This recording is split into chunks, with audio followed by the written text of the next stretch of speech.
Hello everyone, welcome back to my channel. आज हम लोग स्टडी करेंगे मास को और वेट को। क्या मास और वेट दोनों सेम चीज़ है? जब आप वेटिंग मशीन पे खड़ा होते हो तो वो जो है क्या बताता है? क्या वो आपके वेट को बताता है या फिर मास को जो है बताता है? चलिए हम लोग ये सब जो है देखेंगे, ठीक है, स्टडी करेंगे जो है आगे। चलिए सबसे पहले हम लोग स्टार्ट करते हैं मास के बारे में। मास क्या होता है? तो mass a quantity that represent the amount of matter present in any body. तो किसी बॉडी में जो अमाउंट ऑफ मैटर होता है, ठीक है, उसी का नाम क्या है? आपका जो है मास, है ना। मास को रिप्रेजेंट करते हैं हम लोग स्मॉल एम से, और इसका ऐसा यूनिट जो होता है मास का आपको पता है, ठीक है, केजी होता है ये। चलिए देख लेते हैं मास से रिलेटेड और भी कुछ इंपॉर्टेंट पॉइंट को हम लोग जो है यहाँ पर नोट डाउन कर लेते हैं। चलिए सबसे पहले देखिए कि मास जो है वो क्या है? It is a scalar quantity. ये कौन सी क्वांटिटी होगी? स्केलर क्वांटिटी होगी। स्केलर क्वांटिटी मतलब क्या? What does it mean? मतलब जिसके पास केवल मैग्नीट्यूड होगा, डायरेक्शन की बात नहीं होती है इसमें, डायरेक्शन नहीं होगा, केवल जो है इसके पास मैग्नीट्यूड होगा, है ना। चलिए अब यहाँ पर याद रखने वाली बात यह है कि अगर आप किसी भी बॉडी को, ठीक है, जिसके पास मास है, अगर उसको एक जगह से दूसरे जगह अगर आप ले जाओगे तो उसका मास चेंज नहीं होगा। Mass is same at all places. हर जगह जो है मास चेंज नहीं होता है, ये जो है कांस्टेंट रहेगा, ठीक है। चलिए अगला पॉइंट हम लोग देख लेते हैं। Mass is the measurement of inertia. Inertia का मेजरमेंट क्या है? आपका मास है, ठीक है। Mass is the measurement of inertia. क्या मतलब है इसका? इसका मतलब यह है कि मास को अगर आप जो है इंक्रीज करोगे तो आपका इनर्शिया जो है वो इंक्रीज करेगा। वैसे इनर्शिया के बारे में मैंने आपको जो है बताया है ना, कि इनर्शिया जो है क्या होता है, ठीक है। It is a property of body which does not change it's state of rest और स्टेट ऑफ मोशन। मैंने बताया है ये, ठीक है, ऑलरेडी हम लोग जो है डिस्कस कर चुके हैं। फिलहाल आप समझिए जो है कि जब मास को हम लोग जो है इंक्रीज करेंगे तो इनर्शिया भी क्या हो जाएगा? बढ़ जाएगा। इनर्शिया के बढ़ने से क्या होगा, ठीक है, कि बॉडी आपका जो है जल्दी मूव नहीं करेगा।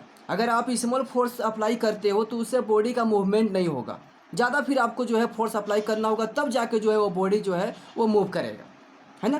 तो याद रहे जिसका मास ज़्यादा उसका इनर्शिया जो है ज़्यादा होगा। अच्छा, अगर मास कम होगा तब उस केस में क्या होगा?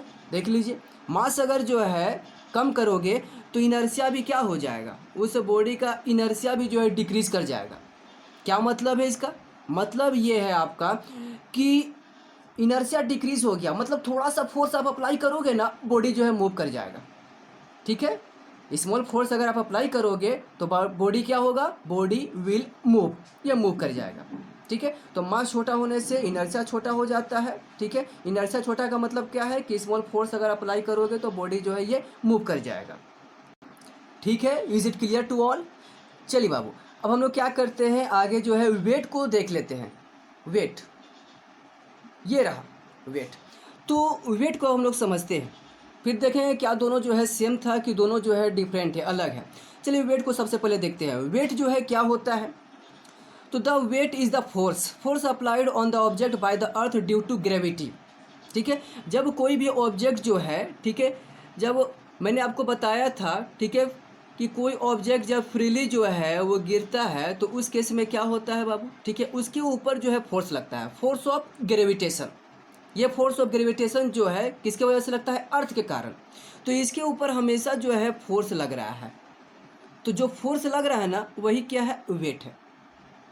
वेट क्या है? It is the force applied on the object. Object पे हमेशा जो फोर्स अप्लाई हो रहा है, ये फोर्स अप्लाई कौन कर रहा है? फोर्स ऑफ ग्रेविटेशन, अर्थ के कारण जो लग रहा है ना।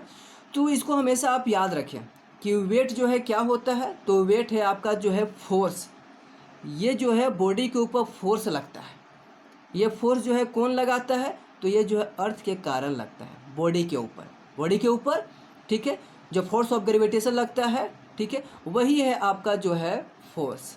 अब इसी को हम बोल रहे हैं क्या? वेट। तो वेट अलग से कुछ होता नहीं है, बस ये क्या है आपका? ये आपका फोर्स ही है, ठीक है। कौन सा फोर्स? Gravitational force. कौन अप्लाई करता है? अर्थ। किसके ऊपर? बॉडी के ऊपर, ठीक है। All right. अब यहाँ पर देखो एक चीज़ आप जो है जानते हो न्यूटन सेकेंड लॉ से कि फोर्स इज इक्वल टू क्या होता है? Mass into acceleration. ठीक है। ये जो फोर्स है वो किसके ऊपर जो है डिपेंड करता है, मास के ऊपर, और यही फोर्स किसके ऊपर डिपेंड करता है, एक्सीलरेशन के ऊपर, ठीक है। अगर हम लोग जो है if we connect force with gravity, अब अगर इस फोर्स को जो है ग्रेविटी के साथ कनेक्ट करोगे तो यहाँ पर जो एक्सीलरेशन है वो ड्यू टू ग्रेविटी, तो क्या नाम है इसका जो है, एक्सीलरेशन ड्यू टू ग्रेविटी। अगर आप जो है ग्रेविटी के साथ जो है कनेक्ट करेंगे तो एक्सीलरेशन की जगह पर क्या लिखोगे आप, acceleration due to gravity represented by small g, है ना। चलिए ठीक है, इस जी का वैल्यू आप जानते हो, इस जी की वैल्यू क्या होती है बताइए। इस जी की वैल्यू होती है 9.8 मीटर पर सेकेंड स्क्वायर। ये मैं निकाल चुका हूँ, लास्ट क्लास में मैंने निकाला है 9.8, प्रीवियस वीडियो को आप देखिए, वहाँ पर ये 9.8 आपको दिखेगा। जी जो है वो acceleration due to gravity acceleration है, तो यूनिट क्या हो जाएगा, मीटर पर सेकेंड स्क्वायर, है ना। चलिए ठीक है, तो फोर्स ऑफ ग्रेविटी का मतलब क्या हो गया, वेट। ये जो फोर्स है, ठीक है, वो क्या है आपका, वेट है, याद रहे।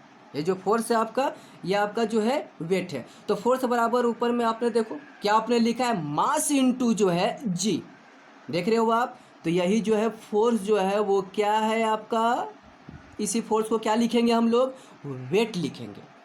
तो वेट बराबर क्या हो जाएगा, mass into acceleration due to gravity g, ठीक है। जी क्या है, मैंने देखो यहाँ पर लिख दिया है, वेट ऑफ बॉडी।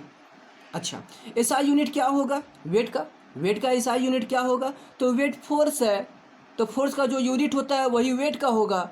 तो फोर्स का यूनिट क्या होता है, न्यूटन, तो वेट का भी क्या होगा, न्यूटन ही ना होगा जी, ठीक है बाबू। तो ये क्या होगा, इसका न्यूटन होगा। अच्छा, वेट जो है ये कौन सी क्वांटिटी होती है, तो ये आपकी वेक्टर क्वांटिटी होती है, क्योंकि फोर्स के पास जो है डायरेक्शन मैग्नीट्यूड दोनों होता है, डायरेक्शन भी होती है और मैग्नीट्यूड भी होता है, इसीलिए आपका जो है ये वेट जो है कौन सी क्वांटिटी होगी, वेक्टर क्वांटिटी होगी, है ना। अच्छा, अब यहाँ पर देखो जो है किसी बॉडी का मास तो चेंज नहीं होता है।